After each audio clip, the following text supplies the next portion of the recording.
പണ്ട് ഞാൻ സ്കൂളിലൊക്കെ പോയി വരുന്ന സമയത്ത് എനിക്കും എൻ്റെ അനിയനും വേണ്ടി വൈകുന്നേരം ചായക്കടിയായിട്ട് അമ്മ ഉണ്ടാക്കി തന്ന ഒരു അപ്പമുണ്ട്, വെളിച്ചെണ്ണപ്പം. നേന്ത്രപ്പഴമൊക്കെ ഇട്ടിട്ട് നല്ല സൂപ്പറായിട്ടുള്ളൊരു അപ്പമാണ് കേട്ടോ. അപ്പോൾ അതെങ്ങനെയാണെന്ന് വെച്ച് കഴിഞ്ഞാൽ ഒരു നേന്ത്രപ്പഴമാണ് അതിലെടുക്കുകയുള്ളൂ. അതും വല്ലാതെ പഴുക്കൊന്നും വേണ്ട, ഒന്ന് തൊലി കറുത്താൽ മാത്രം മതി കേട്ടോ. എന്നിട്ട് അത് ചെറിയതായിട്ട് അരിഞ്ഞെടുക്കും. ഒരു പഴം തന്നെയല്ല, നമുക്ക് ടേസ്റ്റ് ഇത്രയും കൂടി കൂടണം എന്നാണെങ്കിൽ ഒന്നിൽ കൂടുതൽ പഴം എടുക്കാം കേട്ടോ. പക്ഷേ ഞങ്ങൾക്ക് രണ്ടുപേർക്കും വേണ്ടി മാത്രമായതുകൊണ്ട് ഒരു പഴത്തിൽ അമ്മ ചെയ്യുന്നെന്ന് മാത്രം. അപ്പോൾ അതേപോലെ ഞാൻ ചെയ്യുന്നേ ഉള്ളൂ. ഇനി ഒരു ഗ്ലാസ് പച്ചരി കുതിർത്ത് വെച്ചിട്ടുണ്ട്, 4-5 മണിക്കൂർ കുതിർത്തതാണ് കേട്ടോ. ഇനി അതിലെ വെള്ളം വാറ്റിയിട്ട് ജാറിലിടണം കേട്ടോ.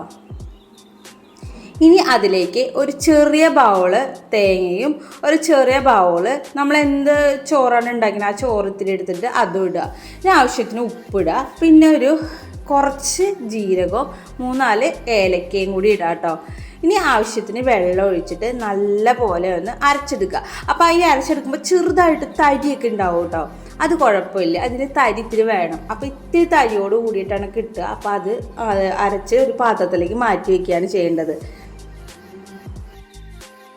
ഇനി നമുക്കെന്ന് വെച്ചാൽ ഇതൊന്ന് മാറ്റി വെച്ചിട്ട് ഇതിലേക്ക് ശർക്കര പാനി ഉണ്ടാക്കണം. 3 കട്ട ശർക്കരയിൽ വെള്ളം ഒഴിച്ചാൽ പാനി ഉണ്ടാക്കാൻ വെച്ചിട്ട് പിന്നെ തേങ്ങാക്കൊത്തും ഉള്ളിയും കൂടിയിട്ട് ഒന്ന് അരിഞ്ഞ് വെച്ചിട്ടുണ്ട്. അതൊന്ന് വെളിച്ചെണ്ണയിലൊന്ന് താളിച്ചെടുക്കണം. താളിക്കാന്ന് വെച്ച് കഴിഞ്ഞാൽ ഒന്ന് വറുത്തെടുക്കുക. അപ്പോൾ ഇത് രണ്ടും കൂടി ഞാൻ അത് തേങ്ങാക്കൊത്ത് ഒന്ന് ബ്രൗൺ ആയി വരുമ്പോൾ ഉള്ളിയും കൂടി ഇട്ടിട്ട് രണ്ടും കൂടി ഒരുമിച്ച് മിക്സ് ചെയ്ത് താളിച്ചെടുക്കുക ചെയ്യുന്നത് കേട്ടോ. ഇനി അതൊന്ന് പാനിൽ നിന്ന് എടുത്ത് മാറ്റുകയാണ്. ഇനി ഇതിലേക്ക് തന്നെ നമുക്ക് കുറച്ച് നെയ്യ് ഒഴിച്ച് നമ്മൾ നേരത്തെ കട്ട് ചെയ്ത് വെച്ചിരുന്ന ആ നേന്ത്രപ്പഴം ഉണ്ടല്ലോ അതും കൂടി ഇട്ടിട്ട് ഇതും ഒന്ന് വല്ലാണ്ട് ബ്രൗൺ കളറൊന്നും ആവണ്ട, ചെറുതായിട്ട് ആവശ്യത്തിന് പഞ്ചസാരയും കൂടി ഇടുക. എന്നുവെച്ചാൽ ഈ പഴം അധികം പഴുത്തൊരു പഴം ഇല്ലാത്തത് കൊണ്ടാണ് ഇത്തിരി മധുരത്തിന് വേണ്ടി ഇത്തിരി പഞ്ചസാര ഇടുക. പെട്ടെന്നത് ഒന്ന് വെന്ത് കിട്ടുകയും ചെയ്യും.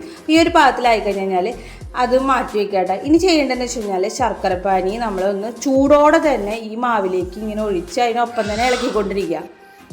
ഇനി അതിലേക്ക് നമുക്ക് ചെയ്യുന്നത് വെച്ച് കഴിഞ്ഞാൽ നമ്മൾ വറുത്ത് വെച്ചേക്കുന്ന തേങ്ങാക്കൊത്തും ഉള്ളിയും ഇടുക. പിന്നെ നേന്ത്രപ്പഴം നമ്മൾ ചെയ്ത് വെച്ചിട്ടുണ്ടല്ലോ അതും കൂടി ഇട്ട് നല്ല പോലെ ഒന്ന് മിക്സ് ചെയ്ത് വയ്ക്കുക. ഇനി ഇത് ഉണ്ടാക്കുന്ന ഒരു സമയമാകുമ്പോൾ നമുക്ക് കുറച്ച് ബേക്കിംഗ് സോഡയും കൂടി ഇടാം കേട്ടോ. നല്ല പോലെ ഇളക്കി എല്ലാത്തേക്കും എത്തിക്കുക കേട്ടോ. ഇനി ഒരു പാൻ വെച്ചിട്ട് അതിൽ കുറച്ച് വെളിച്ചെണ്ണ വെച്ചാൽ അതൊന്ന് ചൂടായി വരുമ്പോൾ കോഴി ഒഴിക്കുകയാണ് വേണ്ടത്. അപ്പോൾ ഇത് അടച്ച് വെച്ചിട്ട് ഒന്ന് വേവിക്കുക കേട്ടോ. ഇതിൽ കട്ടിയായിട്ടിരിക്കുന്നത് ആയതുകൊണ്ട് ഒന്ന് വേവിക്കുക. ഇനി അപ്പുറത്തും ഒന്ന് തിരിച്ചിട്ടിട്ട് നല്ല അടിപൊളി വെളിച്ചെണ്ണപ്പം തന്നെ റെഡി ആയിട്ടുണ്ട്. നമുക്ക് പെട്ടെന്ന് ഉണ്ടാക്കിയെടുക്കാം. ഒരുപാട് ഓയിലും കാര്യങ്ങളൊന്നും ഉണ്ട്, ഓയിൽ മുങ്ങിക്കിടക്കുക അങ്ങനെയൊന്നും വേണ്ട. കുറച്ച് ഓയിൽ ഒഴിച്ചിട്ട് അതിൽ നമുക്ക് ഉണ്ടാക്കണം. പിന്നെ ഇത് പെട്ടെന്ന് വെളിച്ചെണ്ണ കുടിക്കുന്നതിനും കൊണ്ട് നമുക്ക് അടച്ച് വെച്ചിട്ട് ഒന്ന് വേവിക്കുക. ഇത്തിരി കൂടി നന്നായിരിക്കും. ഇതിലധികം വെളിച്ചെണ്ണയുടെ ഒരു ഇതൊന്നും ഉണ്ടാവില്ല കേട്ടോ. ആ പൊരിച്ചെടുക്കുന്ന സമയത്ത് ഇത്തിരി വെളിച്ചെണ്ണ ഇത് തോന്നുന്നല്ലാതെ അതിനുള്ളിലും അങ്ങനെ വെളിച്ചെണ്ണ അത് വല്ലാണ്ട് വെളിച്ചെണ്ണ അങ്ങനെ തങ്ങി നിൽക്കുക അങ്ങനെ ഒന്നുമില്ല കേട്ടോ. നല്ല സോഫ്റ്റായിട്ട് നല്ല പഞ്ഞി പോലെ തന്നെ കിട്ടുക. അപ്പോൾ ഇത് കുട്ടികൾക്ക് ഒരുപാട് ഇഷ്ടം. അപ്പോൾ ഇതെല്ലാവരും ഒന്ന് ട്രൈ ചെയ്യണേ.